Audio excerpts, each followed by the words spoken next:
let me introduce two of, I don't know how to say this politely, the smartest people on the planet, maybe is the way I would describe these two people. Having either one of them here would be enough, but having both of them here together thrills me.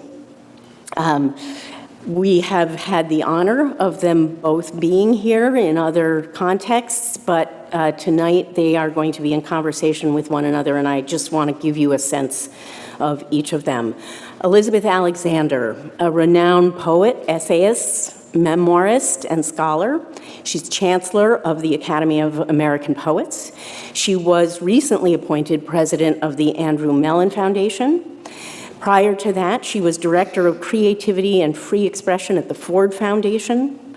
Previously, and I think she's just finishing actually her teaching at Columbia, and for 15 years before that, she was Professor of Poetry at Yale and Chair of the African American Studies program. She taught at Smith, at University of Chicago. In 2009, many people first were exposed to Elizabeth's wonderful work because she delivered praise song for the day for the inauguration of President Barack Obama. She is the author of 6 books of poetry, 2 books of essays. She was twice a finalist for the Pulitzer Prize, once in poetry and once in biography.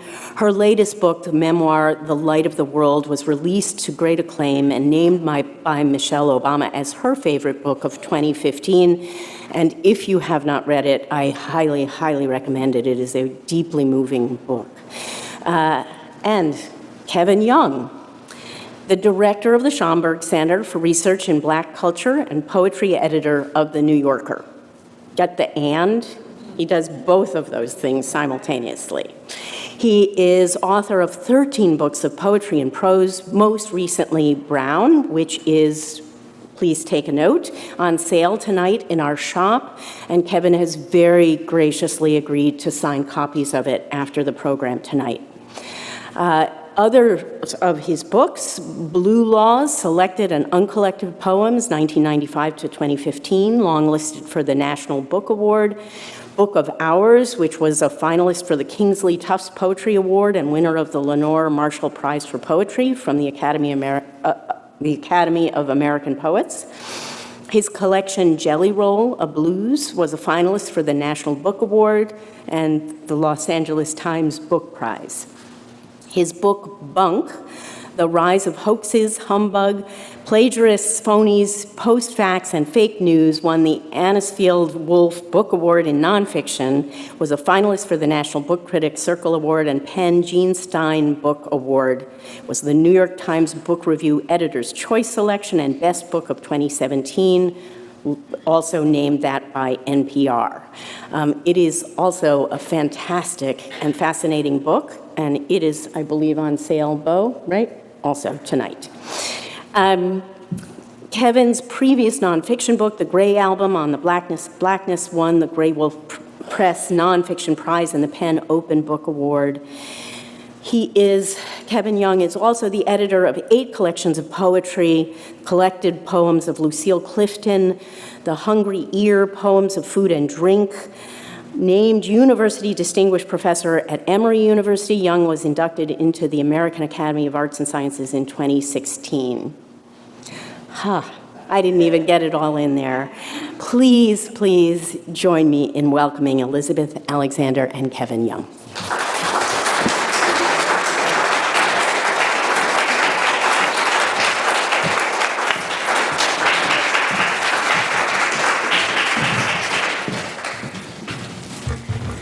Hello, everybody. Nice to see you. So we're excited to be here. We are always happy to be together. So this is one installment in a conversation that's been going on for many years, many years. And so we're glad to be able to do it here in this wonderful space with you all tonight. We're going to start off with Kevin reading a little bit from Brown, and then we're going to have a conversation, and then we'll turn to your questions. It's good to see everyone. I love this space and this place, so it's really an honor to be back. I walked up and I was like, there's my picture. I couldn't believe it. I'm just going to read a few poems. This is the first poem in the book. And it's a poem for Jacob Lawrence, and it's a poem inspired in many ways by Elizabeth, who asked me to write for the Museum of Modern Art's retrospective on Jacob Lawrence and his Great Migration series. So there's an epigraph from him, and the migrants kept coming. It's called That Away. That away was walking and then waiting for a train, the 1240, to take us that away. I got there early. Wasn't a train exactly, but a chariot or the Crescent Limited come to carry me some home I didn't yet know. There were those of us not ready till good Jim swung from a tree and the white folks crowded the souvenir photos frame. Let his body blacken, the extremities shorn, not shed, but skimmed off so close it can be shaving, almost. An ear in a pocket on a shelf, a warning where a book could go. So I got there early. See, now it was morning, a cold snap, first frost which comes even here and kills the worms out the deer. You can hunt him then, but we never did want after. No trophy crowned down from a wall, watching. Just a meal, what we might make last till spring. There are ways of keeping a thing, then there are ways of leaving. And also the one way that we didn't want. I got there early, luggage less sturdy, cardboard striped black than my hat, shoebox of what I shan't say, lunch on my lap. The noise the rails made even before the train, a giant stomach growling, a bowed belly. I did not pray. I got there early. It was not no wish, but a way. So those trains run, as it were, through the book. It's divided sort of according to some trains. And I'll just read two more quickly. This is a poem about Kansas, where I spent some time, much of my childhood from when I was 10. And it's from a little sequence called Ad Astra per Aspera, which is the motto of Kansas, which means to the stars through difficulty. And this is the first section called Western Meadowlark. Land of unlikely, land of no sea, land of all you can eat, land of 17, land of silos, missile and otherwise, land of squinting eyes, land of wheat and Milo, land of bejeweled jorts, land of A&W, of Gates Barbecue. These are my dressiest shorts.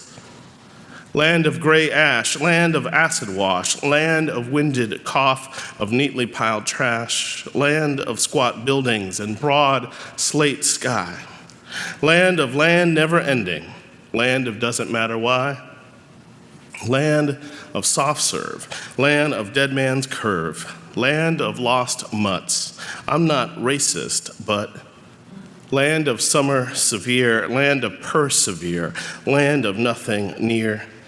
Into this here strode tall John Brown, in one hand a Bible, the other a rifle, face more scowl than frown. And I'll end with this poem. It's the last poem in the book. So you can say you've read it because you heard the first and last poem. But there's a lot of Browns in the book. There's also Thinking About Boyhood, which I'm sure we'll talk about. And this poem sort of ends, it's kind of a memory and a fable in one, called Hive.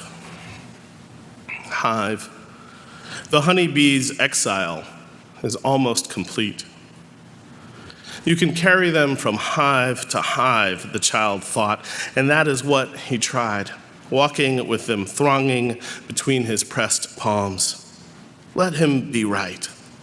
Let the gods look away, as always. Let this boy who carries the entire actual whirring world in his calm, unwashed hands, barely walking. Bear us all there, buzzing, unstung. Thanks. Thank you.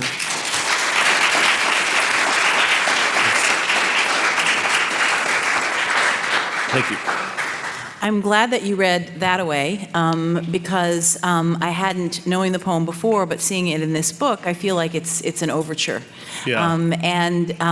If you were in your prose head, how would you talk about this book as a Great Migration book? Well, I always think about migration and the Black experience. We moved around a lot, so it sort of felt when I thought about the Great Migration and how, in a weird way, we were a late entry into it. Most of my family, all of my family's from Louisiana, but most of them stayed, and those who left pretty late. Left in the 70s, and my parents in the 60s, and they would go west to LA. Now everyone goes to Houston if you're going to leave, but really that's it. And so my parents were the only ones who kind of left. And so I felt like migration was just a metaphor for me that explained what I experienced and saw. And for the way that you carry your experience with you. When I came to read, exiled poets or poets like Seamus Heaney later, helped me understand the way that you could carry your language as a kind of homeland or your foodstuffs. Those were always things that were touchstones for me. And the poetry sort of became that kind of homeland for me. And migration, I think, especially now, being in Harlem and working there,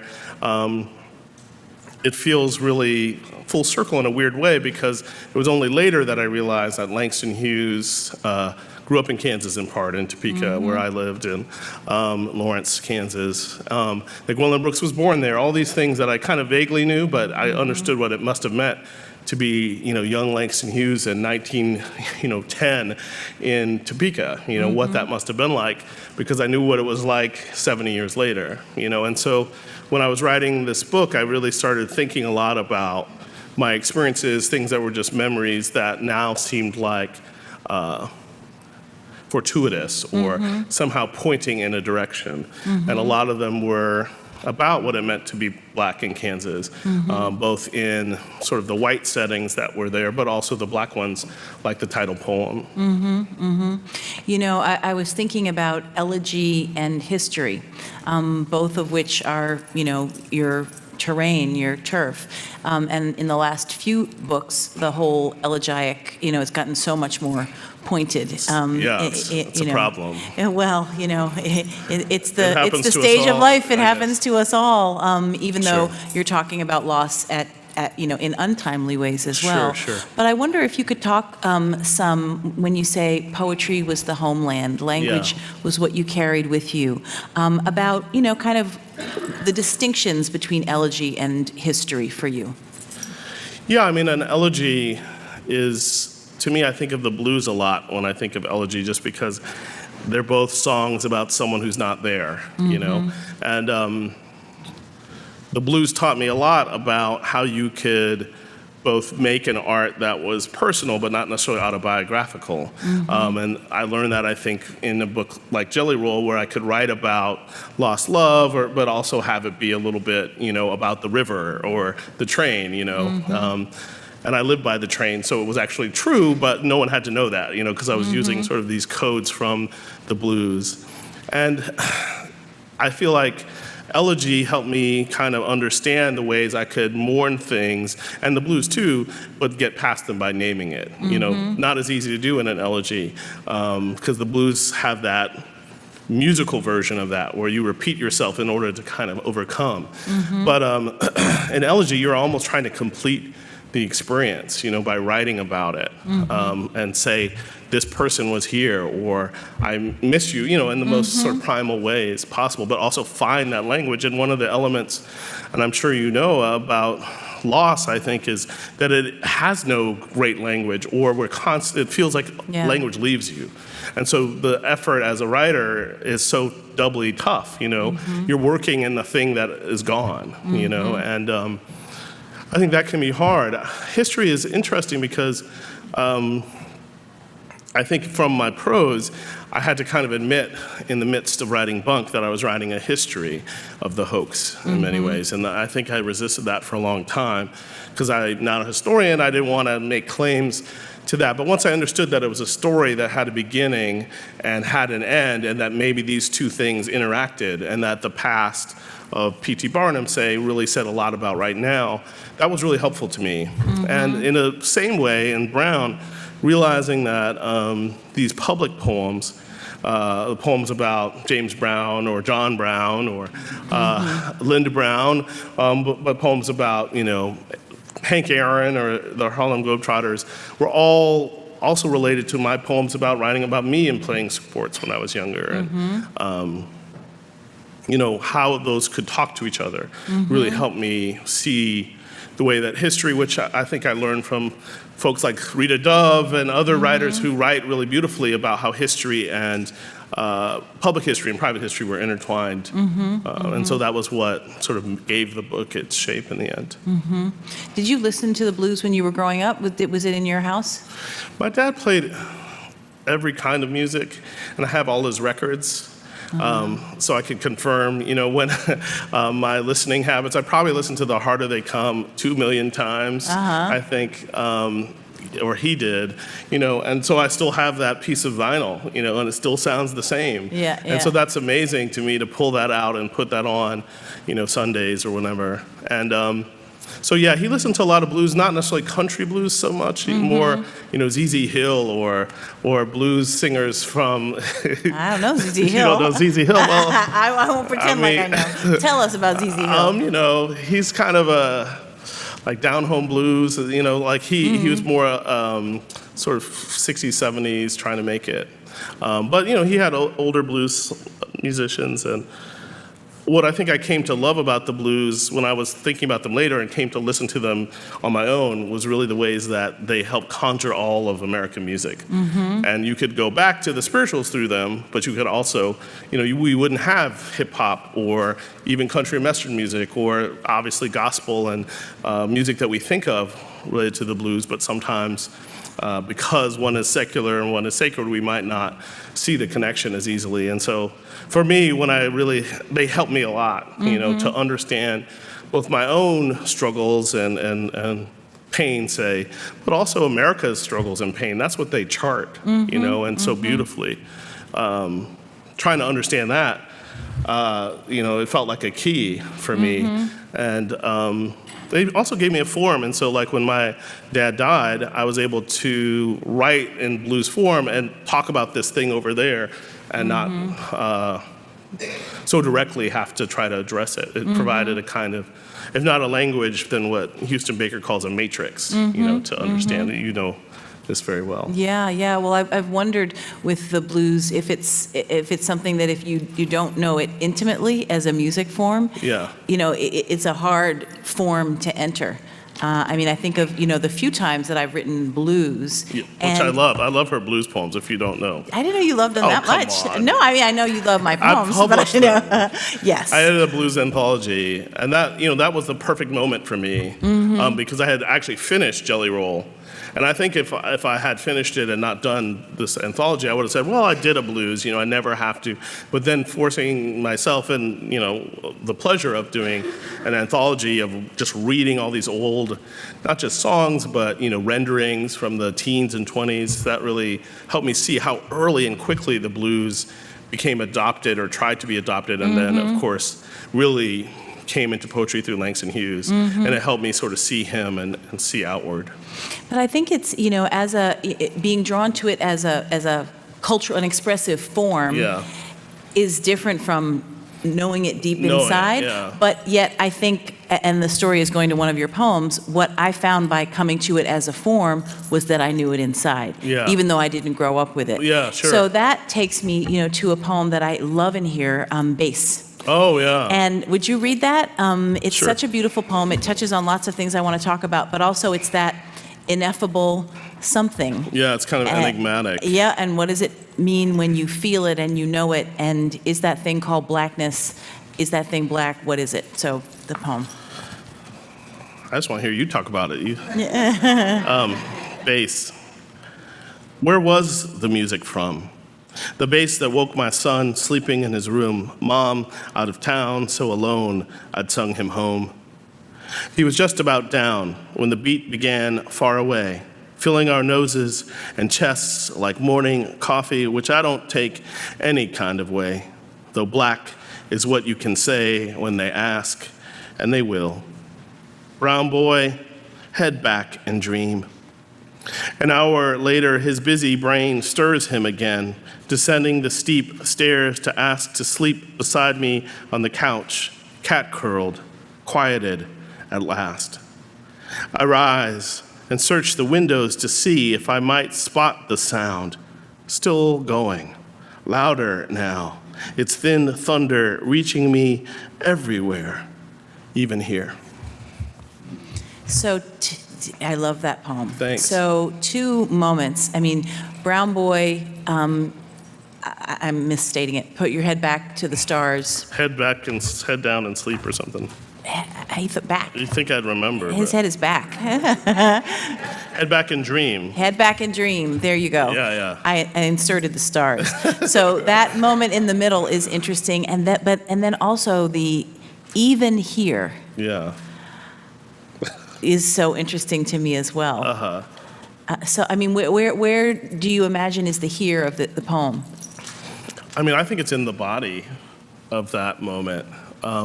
And sort of everywhere. I mean, it's true enough that the poem really describes this weird moment of, he's just falling asleep and the sound that was like in your blood, but not like the kind from a passing car, which I love and write about too, but this was like just steady and unknown, and there was something about that moment too, and this, even here I think was inside, but it's sort of ominous, but also tender. I mean, I think that's what I was trying to capture.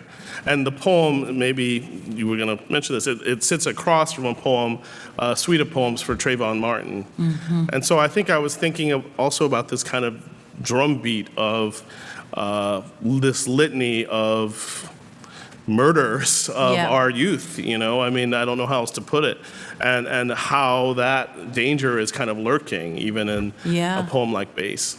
Well, and it's the last moment of potential innocence in that stretch. Yeah. Because then you go into the deep part of all of this violence that is so close by. Yeah. And I think that's so beautiful. And I think that also, for a young child coming into a Black identity. Sure. And, I what that feels like, I was thinking about my poem Tending, where the speaker says, was the Black nation whispering to me from the Jet magazine stacked on the floor? Right. Like what is this? It was. It was. Clearly, it was. Yeah, clearly. But I mean, so like just that kind of ambient sense of like, I am. Yeah. I am this. Mm-hmm. But what is this thing? Well, and I think the whole book is a little bit concerned with that, and concerned with, I mean, those poems for my son were almost sort of didn't happen. I had written much of the book, and it was mostly about, my childhood and then these figures. And then I started writing, I had maybe one poem for him or about him. And then I started writing more, and I realized, like they talked so much to these other poems. Part of it is I had written about him, when he was just an idea, and then when he was born. And so I thought, like, once he starts talking, I should stop, He might sue later or copyright violation, I didn't know. Did you pay him for his pictures in the book? So Mac made I pay him every day, amazing pictures in the book, and these fantastic pages. He did the drawings in pages. And, I think that was another thing. I always thought about this drawing where he had rendered all the superheroes brown, except for Martian Manhunter, and who's green, and Hawkman, who apparently couldn't be transformed. So there was something lovely about that he had taken, Wonder Woman and made her, and he did this when he was 5 or 6. Mm-hmm. And so the book was kind of thinking about that, thinking about childhood and boyhood and blackness and brownness and the ways that they are all interrelated, of course. Mm-hmm. I think that that's interesting to hear that they came later, because I think they're to use a culinary metaphor, like when you're making a pot of black beans, let's say, Yes. and then there's that moment before you put the acid in, you could put in a little vinegar, you could put in some lime, and it just turns in another Yes. direction and Yes. becomes what it's supposed to be. Sure. So I think of those poems, they just add that layer, and also Have you had her black beans? Because they're good. They're good. But also, I know what you mean. I think that, I always get asked about motherhood, Right. but men rarely get asked to talk about how they write about fatherhood. Sure. And you mentioned a few poems back, and I'm also thinking of one of my very favorite poems of yours, Crowning. Yeah. Crowning. Just such an amazing poem about his son being born, and now we're carrying that forward. So Sure. could you say some more about, fatherhood Fatherhood? and what it opened up in you in your work? Well, it's interesting because I had been a stepfather, so I had that, but to see someone born is a different experience, and both I wouldn't trade, for anything. And to write about him as an infant and sort of before was really powerful for me. It's one of those things you have to write about. I think everyone who goes through some version of that writes about it. Doesn't mean you publish them, or it doesn't mean they're good. And I was just happy that they turned out to have some life beyond just me, because I thought I was so in love with the process, but also the language of sort of pregnancy and delivery. It has its own language, which you specialize in for however many months, and then it just kind of goes away. Yeah. And I felt like there was something unspoken too about, boyhood in that, and fatherhood. My father died, and then he was born and came about sort of a little after that. And so when I wrote a book like Book of Hours, I wanted that sort of almost blatant, here's him dying and here's my son. But this book, it felt different. It was writing about him not tethered to the past, but really in the present. And the ways that I didn't want it to be his childhood about my childhood, but rather here's his childhood, here's my childhood, and here's these figures that sort of swim amongst all of us. What's it mean to be him? So I don't know, I don't think of it so much, in the terms you're describing, but that's probably because I'm in it. It's like, I just think of him as my son and this person I get the pleasure of seeing grow up and change, and I feel like I won the pin your kids art to the fridge thing, so I get to put them in a book. I think also, just the way that I wonder, we can't know the answer to this, but if you would have written poems like City, which is another one that I really love. Oh, yeah. In a different point in life, that there's, I tried to write those poems. I mean, some of those early poems I tried to write. Yeah. This is a poem about, wrestling in high school and middle school and sort of the weird racial qualities of it. Maybe, could you read that? City? Yeah, I think it's a wonderful Sure. poem. Thank you. The wild thing about wrestling, of course, is there's all these weird rituals that you end up doing, and they're pretty self-denying and strange, So there's a person named Coach DeMann who appears in another poem, City. In his office, Coach DeMann said, I had it made and could win City if only I put my mind where my body was, applied myself. That season I lifted, ran stairs, wore 3 layers of sweats to slim asleep. All winter in trash bags I jogged to Russia and back, dreamt steak, no fat. The drinking fountain we ran laps past, ringed and launched loogies, stayed unsipped. On the meat-bound bus, I watched boys spit out pounds in quick cups, heard tell of magic saunas and miracle 10-pound dumps. One coach made my friend drop a whole class, cutting from 112 to 105 overnight. Tim bought PMS pills to lose water. The cashier staring back at him, blank as his biology test the next day when he passed out cold. Watched another kid shave, rusty razor, no cream, no mirror, when some ref deemed his teenage stubble a weapon. In the warped metal of the paper towel dispenser, his chin loomed stigmata. After I told Mom I knew I'd win, she only half believed me, said hope was good to have. Later, I waved to her from the podium after winning City, my smile as long as the shot she thought I'd had. How I loved Coach and his belief, the medal mine. Earning my letter jacket's giant T, I was called to his office, I thought to shake hands. Instead, he asked, "You can dance, right?" Why don't I moonwalk for him and the boys? A ring of fellow coaches grinned. Stunned, I did not laugh or dance or do that backwards glide he wanted. I still haven't a clue which race he thought he'd have me run. My medal long lost, that sunny morning right before life science, long after history. Mm-hmm. Thanks. And so it's like the, you think the story's ending. Yeah. You think that there's that triumphal moment. Right. And then I sort of feel like it's a cousin to County Cullen's Incident. Sure. You all know that poem, once riding in old Baltimore, head filled, heart filled with glee, and at the end of, the kid is blithe, he's having a beautiful day, and then the kid sticks out his tongue and called me nigger.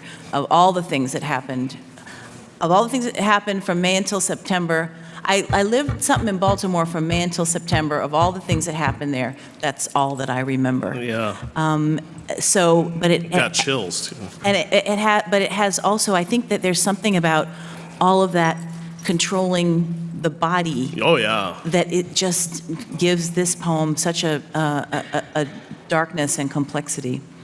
Well, I think that was how it felt, Yeah. I wanted, to me, poems should enact an experience, not just record it, and you know this from your own poems, but my favorite poems do that. You're there with the eye for a person, for a time. Yeah. And so for me, to try to recreate that feeling of triumph and then bitter disappointment, and sort of almost, guilt that you believed this person, and my poor mom is in there, saying, because she's trying to kind of guide the speaker, and so, catch him if he falls, and the coach is the opposite, oh, do anything, but don't, forget that you're just this black boy in my, not even charge, but care, or supposedly. I think that the mother's words are such a powerful nuance, like everything to know about black mommies. Right. Hope is good to have. Hope is good to have. Hope is good to have. Always encouraging, but also knowing that the world will not be kind. Right. And how do you balance that? Sure. No. Not break a child's spirit. Yeah. No. I hope it's clear that how encouraging. Yeah. What I didn't get in is the giant pasta carbo-loading, meal she cooked. So. So also in this book, I realized I've never asked you about your cherished short lines. Oh. And I was thinking Let's go there. Let's go there. And I was thinking, now that there are books from here to Cincinnati lined up that you've written, and the way that you're, so really also I'm asking about genre and writing poetry and writing prose and having simultaneous projects. And I thought, maybe your prose is your poetry long line. Maybe you would not feel that doesn't interest you, a long line in poetry, but maybe that energy goes into the prose. But so I wonder if you could talk about your lines, actually. Yeah. I think the weird secret is I don't think I knew they were short till people told me they were. And I think a lot of it was when I was writing the Basquiat book, I just heard it, I was trying to which was my second book, trying to capture how the paintings sounded, if that makes sense. I didn't want to translate them or be an illustration to something that was so rich, but to have, this Brooklyn artist, Basquiat, and this world artist's layers, I wanted that in there. And for some reason, that short line and these tercets really helped. And they were it was kind of irregular feeling, but that was kind of the map. And then when I did Jelly Roll, that's very much how I heard the blues. You know, I didn't hear the blues as,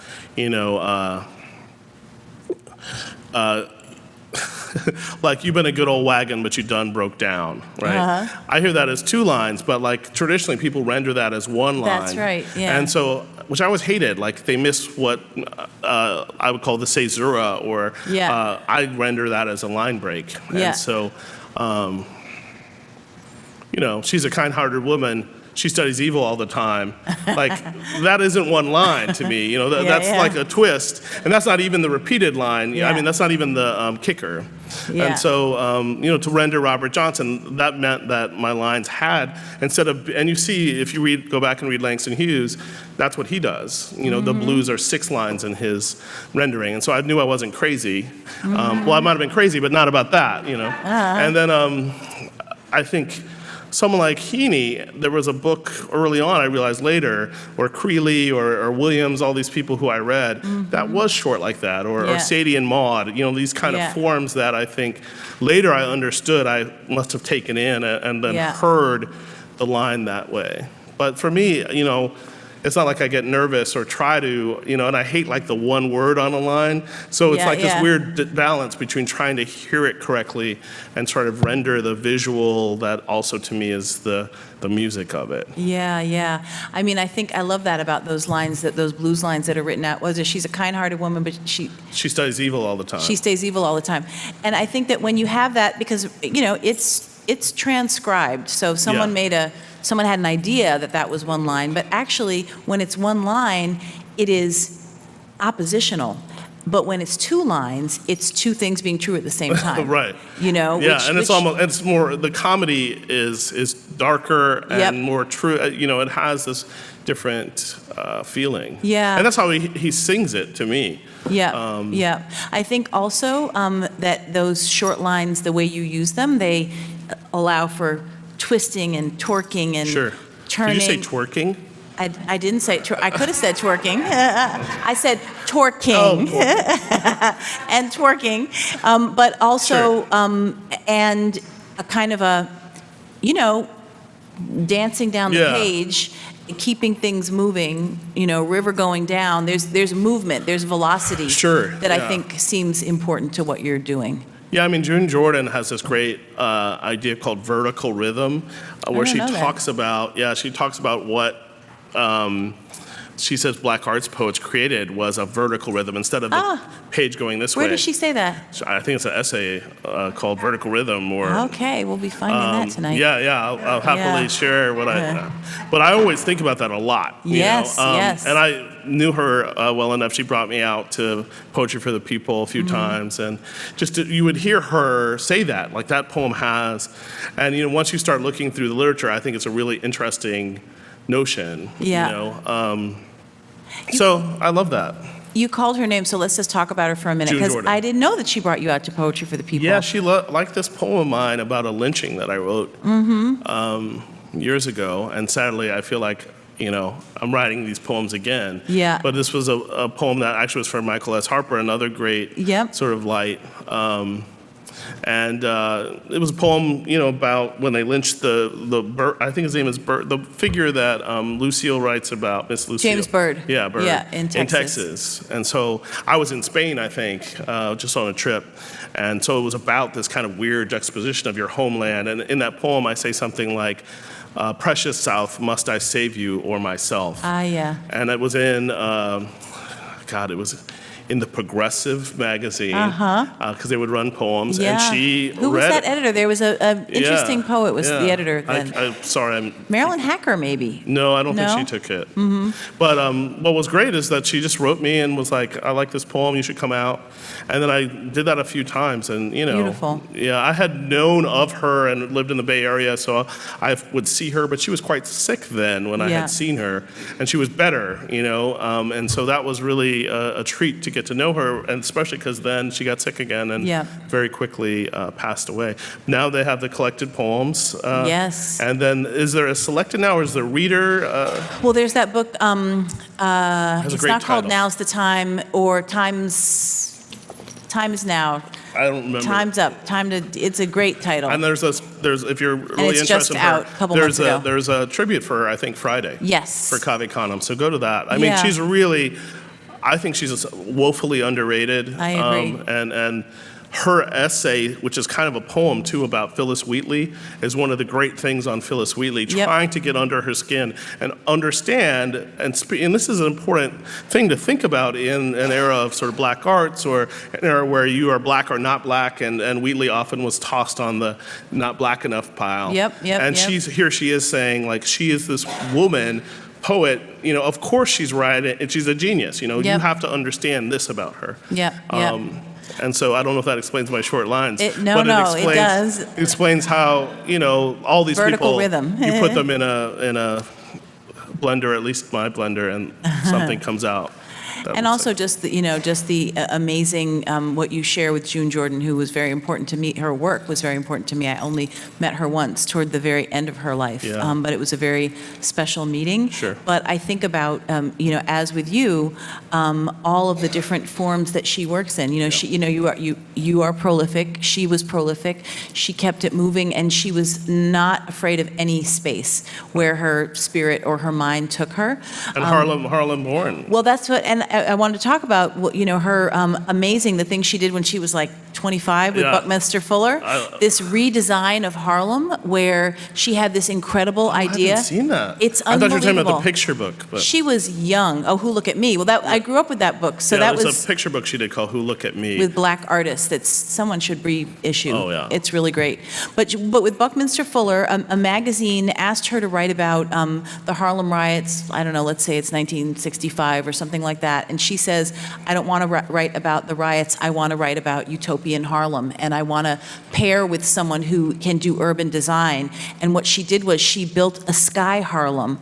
It's unbelievable. On top of, We're each learning. she, because she said in what happens in gentrification is that black people are moved out.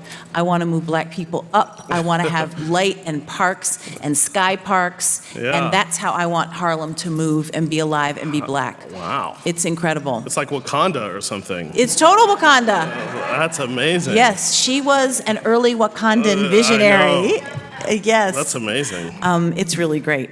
I think also just in other musics, there are so many things I wanted to ask you about, but I also Sure. want to bring everybody in. I guess 2 more questions.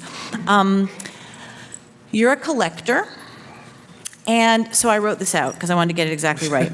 Collector, meaningful objects to keep, like things that when put together tell a story or make an aesthetic or epistemological argument.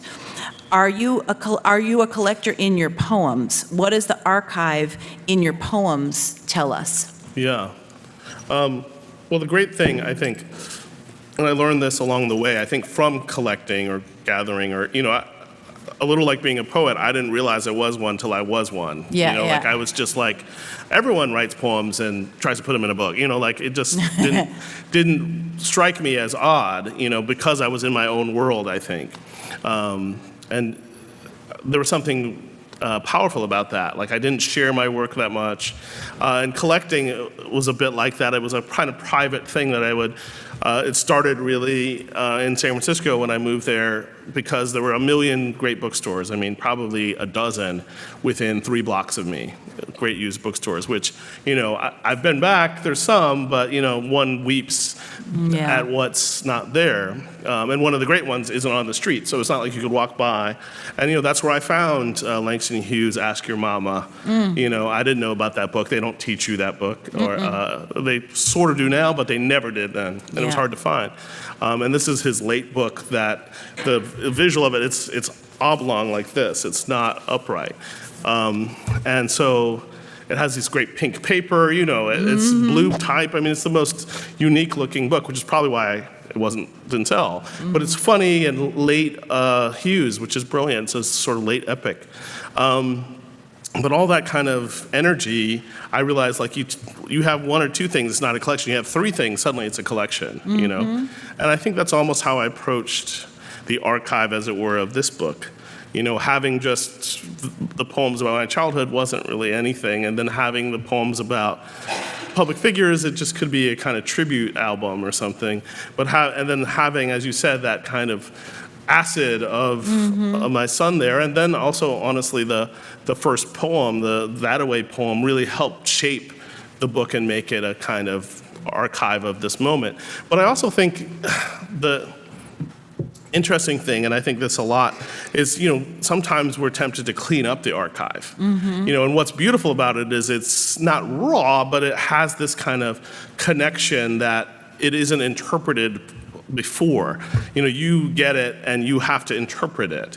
And there's something about that I learned from, say, Gwendolyn Brooks in Street in Bronzeville. She just sets these figures next to each other, or the Bean Eaters, which I realize now had some influence on this book, which is just a series of kind of portraits, but suddenly you realize it adds up to this community in a way that isn't as strict as the first book, but just as rich and deep. And so I think I wanted to kind of set these figures next to each other, stone on stone, you know, and kind of create a temple, as it were, of these kind of thoughts. But I obviously think about archives a lot, and think about how they move in the world, but how we each kind of contain them, and what does it mean to share them and be able to interpret them. Yeah. I think along those lines, I think of your poems like objects. They feel very three-dimensional things to me, which I think is very hard to accomplish. Thanks. You know, that kind of taking form. And so the last question I just wanted to ask about is in the poem I love most in this book, the epic De La Soul is Dead.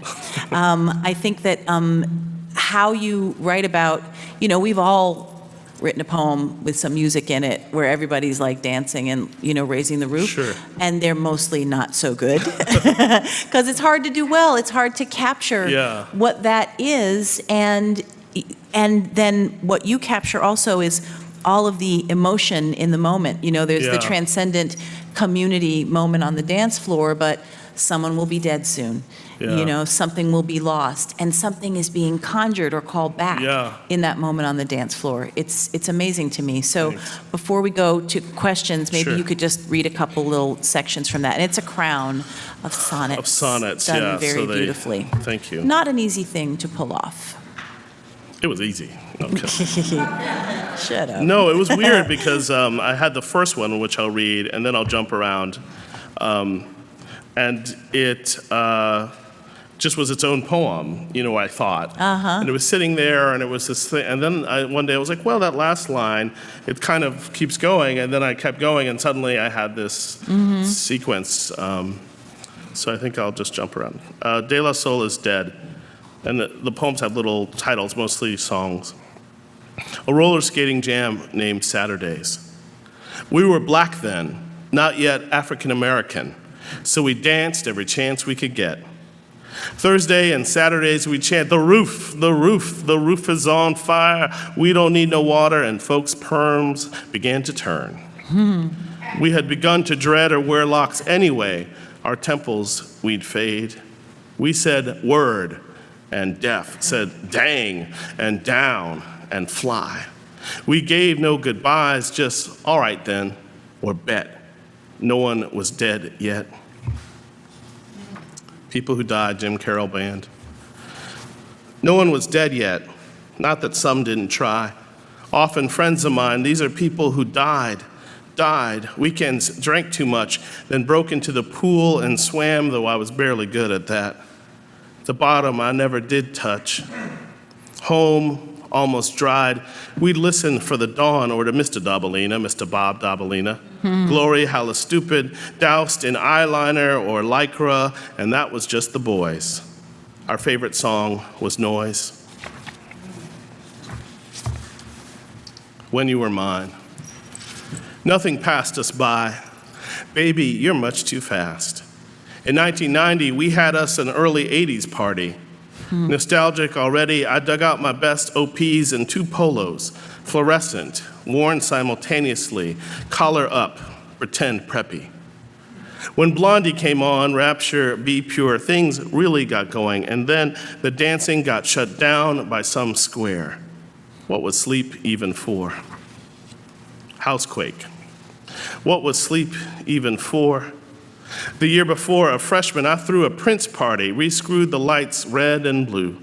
The room all purple, people dancing everywhere. Click play on the cassette till we slow sweated to Erotic City or Do Me Baby. I'm going down to Alphabet Street. Did anyone sleep alone that night?